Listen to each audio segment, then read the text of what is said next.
اچھا، جو audio leaks مبینہ سامنے آئی ہیں اس حوالے سے تو جو قانونی رائے ہے وہ لیں گے. ہمارے ساتھ موجود ہیں ماہر قانون عزیز صدیق صاحب، اور دوسری جانب ہم جو سیاسی تجزیہ ہے وہ لیں گے سابق وزیر داخلہ شیخ رشید صاحب بھی ہمارے ساتھ موجود ہیں، ان کو شامل گفتگو کریں گے.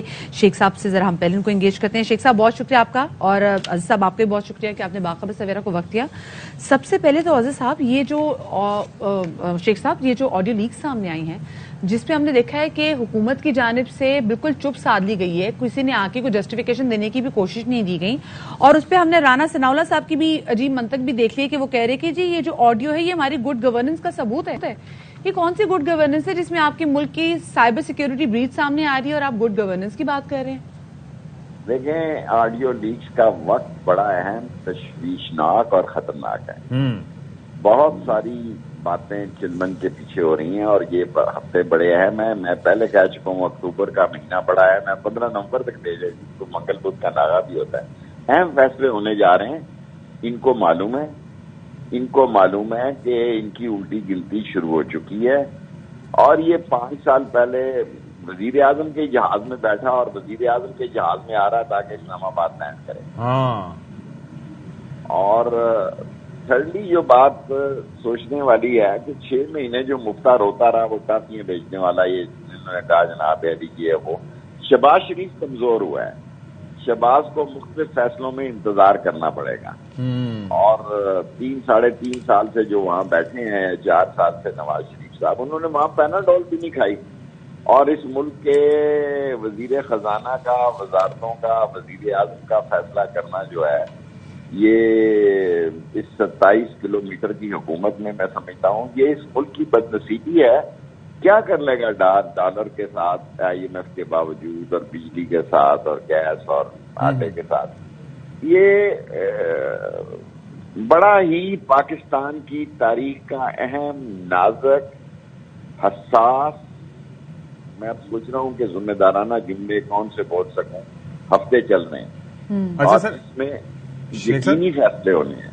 شیخ صاحب ایک اور چیز، پہلے تو ستمبر کو بھی ستمگر کہا جا رہا تھا، آپ نے بھی اس حوالے سے بات کی تھی. ستمبر میں کیا کچھ نہیں ہوا.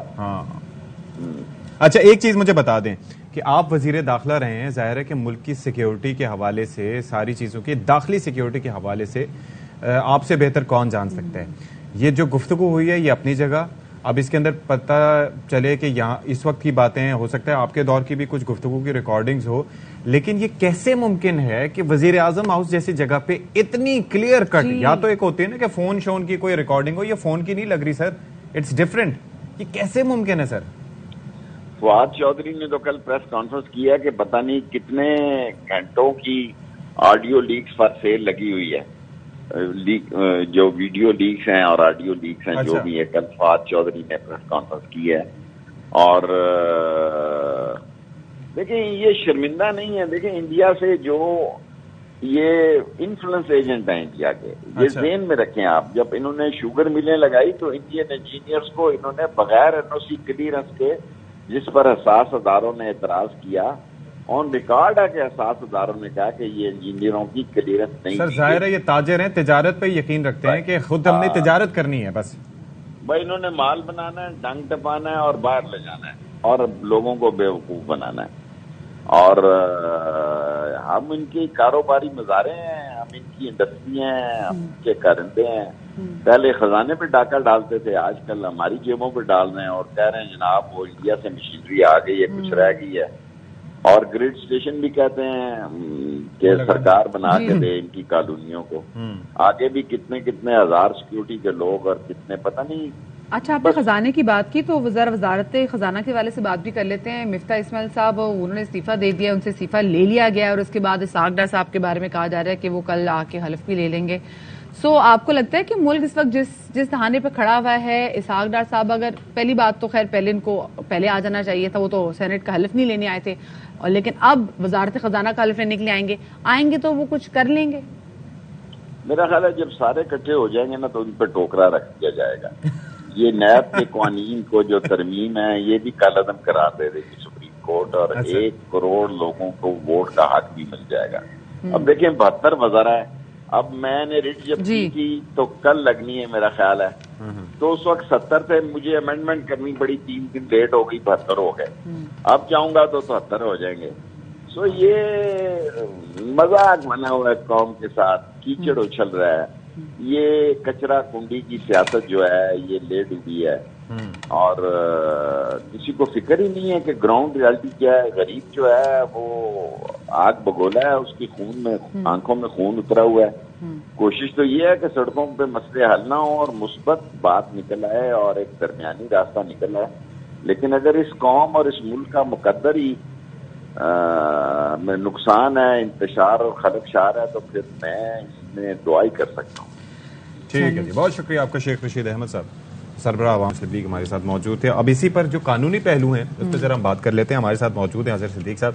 تھینکس الاٹ فار ویٹنگ, اور آپ ہمارے ساتھ موجود رہے. یہ ذرا بتائیں کہ یہ اب اس معاملے پہ یہ جو آڈیو لیکس ہوئی ہیں ان کی قانونی حیثیت کیا ہے, کیا اس پہ ہو سکتا ہے, کیسے انویسٹیگیٹ کیا جا سکتا ہے, کیا نظر آتا ہے آپ کو؟ بہت شکریہ. یہ کوئی نئی بات نہیں ہے. تاریخی طور پر اگر آپ دیکھیں تو آپ کو یاد ہے کہ ملک قیوم کی اور سیف الرحمان کی ویڈیو اور اپنا آڈیو لیکس آئی آپ لوگوں کے سامنے ہے, ججز کے ٹیلی فون ریکارڈ ہوتے رہے, یہ سارا کچھ ریکارڈ پہ, یہ کوئی نئی چیز نہیں ہے. لیکن ایک جو سب سے اہم چیز ہے وہ ٹائمنگ کے حوالے سے بات ہے کہ اس وقت جو نظر آ رہا تھا, میں تو بڑے عرصے سے کہہ رہا تھا کہ یہ اب between the government, between the line نظر آ رہا ہے کہ شہباز شریف کو لان نکالنا ہے اور نواز شریف نے خود براہ راست انٹری انڈائریکٹ طریقے سے اپنی لے کے آنی ہے.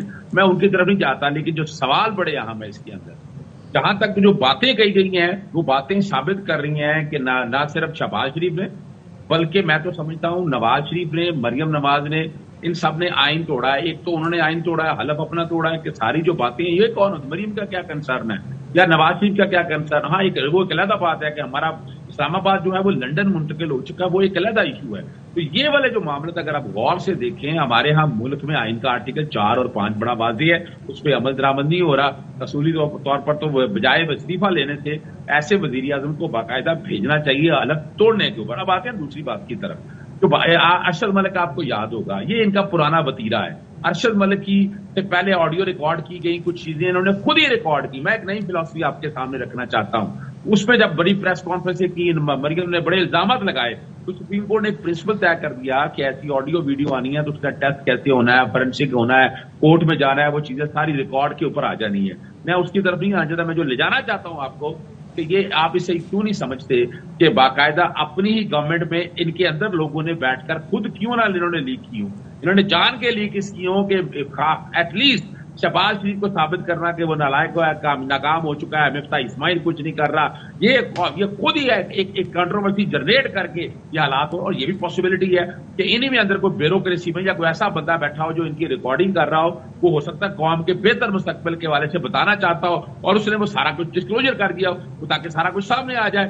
تیسری جو اہم بات ہے کہ یہ بھی تو ہو سکتا ہے کہ موسم بدلنے والا ہو کہ حالات. صاحب یہ تو آگ سے کھیلنے والی بات ہوگی کہ آپ اس کے بعد آپ کو پتا نا جہاں سے یہ جہاں آڈیو لیکس ہوئی ہیں تو وہ تو یہ کلیم کریں کہ ان کے پاس جو سابقہ پرائم منسٹر ہیں ان سے بھی ریلیٹڈ کافی زیادہ ہیں آڈیوز موجود ہیں. آپ کو لگتا ہے کہ مطلب یہ چیزیں پہلی بات تو یہ آنی ہی نہیں چاہیے تھی پرائم منسٹر ہاؤس سے, کیونکہ دیکھیں پرائم منسٹر ہاؤس میں ملک کی سلامتی سے متعلق بھی بہت ساری چیزیں اور مذاق بن رہا ہے ہمارا کہ یہ تو ہماری سائبر سیکیورٹی ہے. اچھا دیکھیے, میں اب آتا ہوں آپ کی جو لیگل ایشوز کے اوپر. اگر لیگل ایشوز کو اگر آپ سامنے رکھ کے دیکھیں تو یہ آفیشل سیکرٹ کی بھی وائلیشن ہے. آفیشل سیکرٹ ایکٹ سامنے رکھیں, آپ کا موجود ہے وہاں پر, اس کی وائلیشن ہے. یہ پرچے بنتے ہیں ان کے اوپر. جو کچھ بھی ہوا نا, اگر آپ واقعی چاہتے ہیں کہ اس کی انکوائری کر رہی ہیں, انویسٹیگیشن کر رہی ہیں اور حالات اور واقعات سامنے رکھتے ہیں, یہ تو ابھی مثال کے طور پر سب سے زیادہ ڈسٹرب تو موجودہ گورنمنٹ ہے, وہ پرچے دیتی ہے اس کے اوپر. پہلے دن ہی پرچہ, بھائی وہاں وزیر داخلہ کہاں ہے, وزیر قانون کہاں ہے, وہ سارے آ کے پرچے دیتی اور وہاں بیٹھ کے کوئی دیر لگنی تھی تو آفس کے اسٹاف میں آپ لوگوں کے پاس 24 گھنٹے کے اندر انکوائری آ جانی چاہیے. آپ لوگ سمجھیں اس بات کو کہ یہاں وجہ یہ ہے کہ یہاں ایشو یا نہیں ہے, یہاں ایشو ہے ہم لوگوں کو الجھایا ہوا ہے, پھنسایا ہوا ہے. اور آپ نے وہ دیکھا نہیں کہ یہ آڈیو لیک ہوئی, آڈیو لیک میں یہ پھنس گئے, انہیں اندازہ نہیں تھا کہ کیا کچھ کرنا ہے, اور اس کے بعد مریم اورنگزیب کو پلانٹ کر کے وہاں پر ایک نیا ڈرامہ جنریٹ کرنے کی کوشش کی گئی. یہاں جو سمجھنے والی بات ہے, اگر واقعی یہ گورنمنٹ سنسیئر ہے نا تو انہیں تو 24 گھنٹے کے اندر قوم کے سامنے پرچے درج کر کے وہ چہرے بے نقاب کرنے چاہیے تھے جنہوں نے یہ سارا کچھ کیا. اور نظر یہ آ رہا ہے کہ اس کے پیچھے گریٹر ایجنڈا ہے.